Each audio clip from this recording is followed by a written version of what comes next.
Hi everyone, it's QuickyBaby and welcome back to World of Tanks, and today we've got the pleasure of watching the Underscore from the European server playing in their Tier 9 American tank destroyer. It is the T-30, although this thing hasn't always been Tier 9 and it hasn't always been a tank destroyer inside World of Tanks. This vehicle, when it first went into the game, was a Tier 10 heavy tank. It was the top of the American tree, but I guess it didn't really make much sense that the tech tree went T29, T32, T34, and then T30, right? Wargaming had this funny thing about wanting the numbers to get bigger. They kind of did that with the IS-7. A lot of people back in the day, when the IS-4 led towards the IS-7, it kind of made more sense. But then they moved the IS-4 to also be a Tier 10, and then you got the IS-8 before you got the IS-7, which they eventually changed the name to being a T-10. So I don't think that's a coincidence. That I think from like just a game design perspective, they always want the numbers to get bigger, right? And talk about big numbers, this thing, boy, it hits hard. The original 750 alpha damage heavy tank in World of Tanks. Now the original, well, you can't say the original because they were already 750 alpha damage tank destroyers inside the game.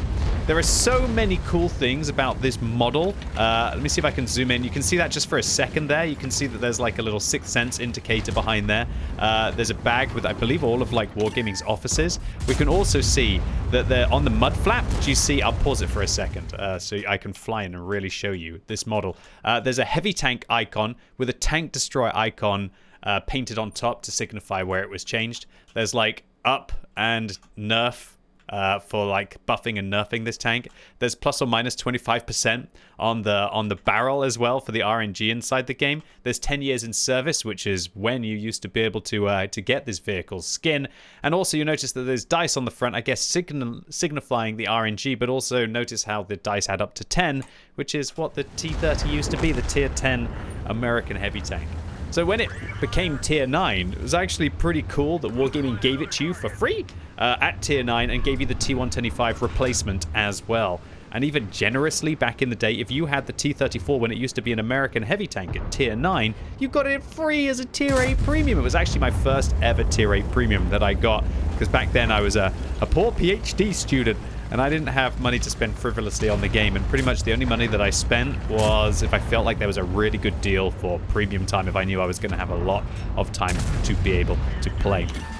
But look, this video, it's not about me. What this video is about is the fabulous player that the Underscore is. Now, they have their own YouTube channel, by the way, and they've already posted this replay, this video, but they've put it up on QuickyBaby's replay website. So I feel that they wouldn't have uploaded it on my replay website if they didn't also want to have it featured on my channel. But let me stress, there's loads of great games by the Underscore, and I will link in the description down below their YouTube channel for you to go and check out. So I hope I'm going to do justice to a fellow content creator here.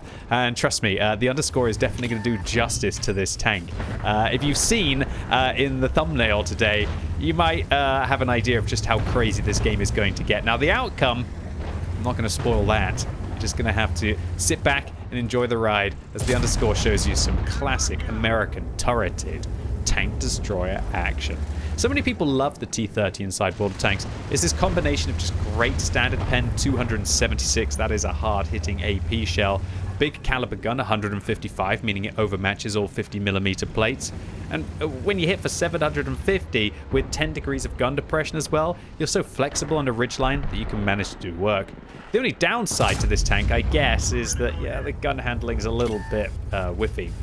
You can't use vert stabs on this tank, and the Underscore electing not to use a rotation device on this vehicle, which would significantly improve that gun handling.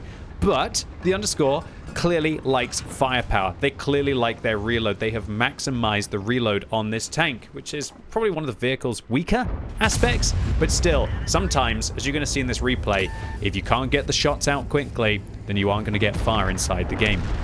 They have Bond gun rammer, Bond vents, and a directive as well, meaning this is literally the best reload that you could have on a T-30. Impossible to get a better reload than this on this tank.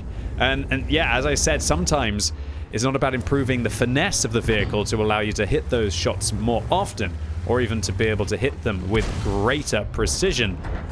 Sometimes it's just about getting big fat shells out against your opponent as quickly as you possibly can. And even though the underscore is at 5,600 damage so far in this game, their team are still down by a couple of tanks and nearly down by 2,000 hit points.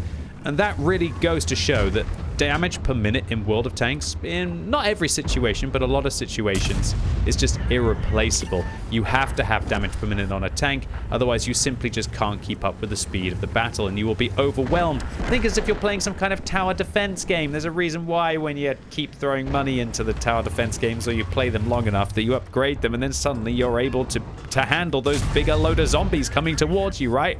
Well, think about that in World of Tanks as well. Sometimes you have to have the Bond gun rammer, the bomb bends, and even the directive to be able to handle the zombies to stop them from mounting up against you.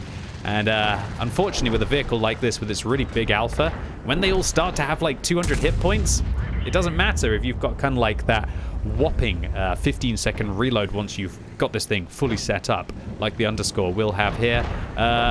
If they've got 100 hit points, you're still going to have to reload for like 15-16 seconds anyway than if they have 700 hit points, for example, if you manage to shut them down.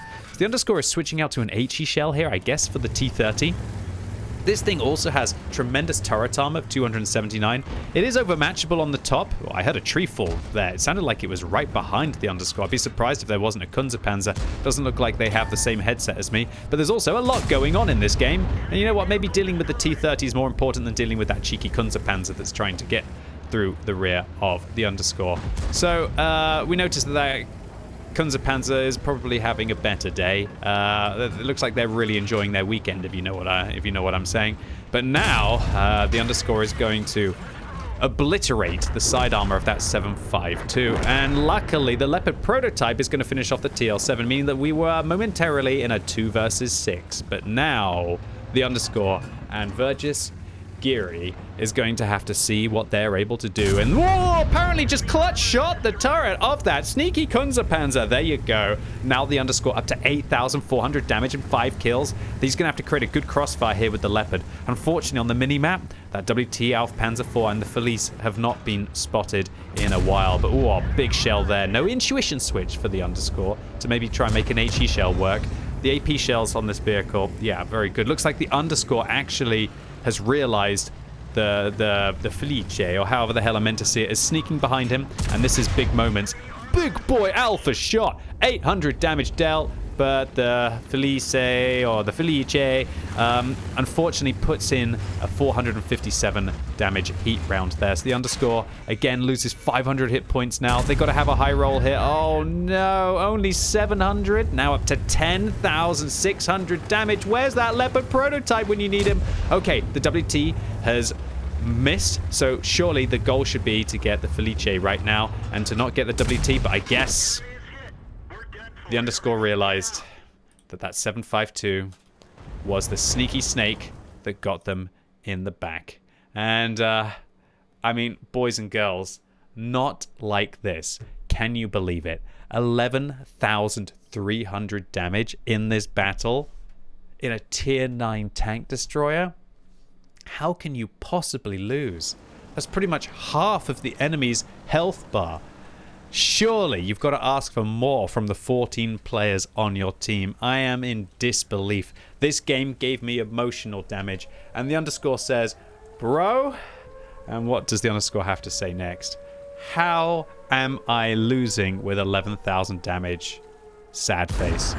You know what, dude? You know what? I feel the same way. Honestly, this wasn't even my game, and I feel like I was emotionally damaged watching it. The way that you fought, the way that you went down, you couldn't have really done any more. You made the gun work, even with it being so awkward. You kept it singing.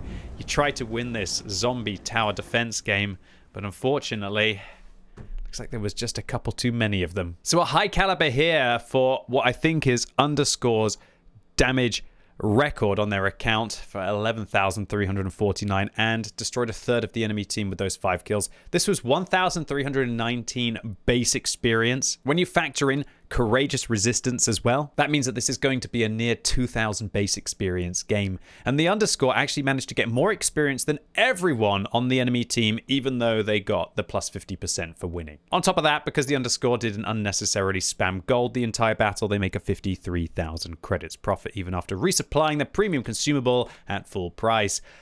Wargaming, where is it? Where is that 50% consumable sale? I know a lot of players are hungering for it right now. Maybe for Black Friday, we can only hope. So the underscore, my heart goes out to you for what is possibly the biggest heartbreak I've ever seen in World of Tanks. I wouldn't be surprised if this is the most damage anyone's ever dealt in a T30. But unfortunately, I can't even check anymore because it looks like What Replays EU is dead. But I tell you what isn't dead, and that is the What Record website. And if any of you want to be featured on my YouTube channel over the next few months, then go over to QuickyBaby.what-record.com, upload your amazing games, and give me the pleasure on commentating on them, while also hopefully entertaining the rest of the World of Tanks community at the same time. And thank you so much to the underscore for uploading their replay. Again, I'm going to mention once again, the underscore has their own YouTube channel with lots of killer games on there that you can be able to go and check out. I'll be linking them in the description down below. I'd also like to highlight that if any of you recognize the underscore, he played as one of my champions in the Steel Hunter tournament earlier this year. I actually ended up finishing 5th overall, I think, which netted them some cash. And so the underscore, thank you so much for uploading your epic game onto the What Record QuickyBaby website. I'm currently rewatching Game of Thrones, and I don't think that even some of the most dramatic scenes in that quite gave me such an oof as your game did here today. And I hope all of you out there enjoyed this trip down memory lane playing a T30. If you did, give the video a thumbs up. If you hated it, give a thumbs down. And let me know in the comments down below what was your biggest heartbreak in World of Tanks history. And as always, thank you so much for watching. You've been epic, and hopefully I'll see you soon.